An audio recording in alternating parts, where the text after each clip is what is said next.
যে কোনো প্রয়োজনে চোখ বন্ধ করে একটি আয়াত পড়ুন, সাথে সাথে আল্লাহর গায়েবী সাহায্য আসবে। আপনি একিনের সাথে যদি আমল করতে পারেন অবশ্যই সাহায্য আসবে।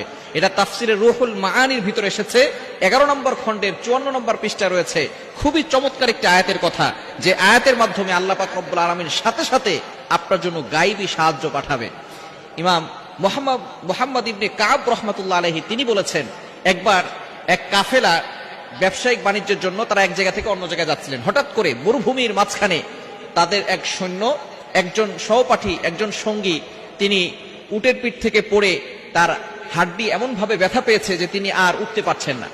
এখন এই কাফেলার লোকজন চিন্তা করেছে যে যদি তার জন্য আমরা বসে থাকি তাহলে আমরা আমাদের গন্তব্যে পৌঁছতে পারবো না, আমাদের অনেক দেরি হয়ে যাবে। তখন সকলে মিলে পরামর্শ করলো যে তুমি এখানে থাকো, আমরা চলে যাই। এখান থেকে যদি কোনো কাফেলা আমাদের এলাকায় যায় তাহলে তুমি তাদের সাথে আমাদের এলাকায় চলে যাও, তোমাকে আর আমাদের সাথে যেতে হবে না। এই কথা বলে তাকে সেখানে রেখে সেই কাফেলার লোকজন রওনা দিয়ে চলে গেছে।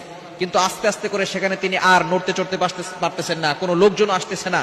এমন সময় তিনি আল্লাহর কাছে শুধু দোয়া করতেছেন, আল্লাহ এই সময় আমি কি করব? মরুভূমির মাঝখানে তার কাছে যতটুকু খাবার ছিল সেই খাবারটুকু আস্তে আস্তে শেষ হয়ে যাচ্ছে। মুহাম্মদ ইবনে কাব রাহমাতুল্লাহ আলাইহি তিনি বলছেন, শেষ পর্যায়ে তিনি দেখতে পেলেন দোয়া করতে করতে একজন সাদা পাগড়ি পরা, সাদা পোশাক পরিহিত একজন যুবক তার সামনে এসে হাজির হয়েছেন। এসে বলতেছেন, তুমি কি অমুক আয়াতের কথা জানো না, যে আয়াত পড়ে আল্লাহ পাক রব্বুল আলামিনের কাছে সাহায্য চাইলে আল্লাহ পাক রব্বুল আলামিন সাথে সাথে তোমাকে সাহায্য করবেন? তখন তিনি বললেন, কোন আয়াতটি? তখন তিনি সেই সাদা পোশাক পরিহিত যুবকটি তাকে সেই আয়াতের কথা বলে দিলেন। সেই আয়াতটি পড়ে যেখানে তার হাড়ে ব্যথা পেয়েছিল এবং তিনি উঠতে পারছিলেন না, সেখানে ডান হাত রেখে আয়াতটি পড়ে একিনের সাথে ফু দিয়েছে, সাথে সাথে তার সেই ব্যথা ভালো হয়ে গেছে। বলেন সুবহানাল্লাহ। আয়াতটি হচ্ছে 11 নম্বর পারা 6 নম্বর পৃষ্ঠার 14-15 নম্বর লাইন, সূরা তাওবার 129 নম্বর আয়াত। ফাইন তাওয়াল্লাউ ফাকুল হাসবিয়াল্লাহ লা ইলাহা ইল্লাহু আলাইহি তাওয়াক্কালতু ওয়া হুয়া রাব্বুল আরশিল আযীম। এই আয়াতটি হচ্ছে এমন একটি আয়াত, এই আয়াতের মাধ্যমে আপনি বলতে চাচ্ছেন যে আল্লাহ আপনার জন্য যথেষ্ট, আপনার আর কোনো কিছুর প্রয়োজন নাই। যখন আপনার কানে ব্যথা হবে, অথবা চোখে ব্যথা হবে, অথবা মাথা ব্যথা, অথবা কোমরে ব্যথা, আপনি শুধু একিনের সাথে, বিশ্বাসের সাথে ডান হাতটাকে সেই ব্যথা স্থানে রেখে, যেখানে ব্যথা হচ্ছে সেই জায়গায় রেখে আপনি শুধু বলবেন, ফাইন তাওয়াল্লাউ ফাকুল হাসবিয়াল্লাহ লা ইলাহা ইল্লাহু আলাইহি তাওয়াক্কালতু ওয়া হুয়া রাব্বুল আরশিল আযীম।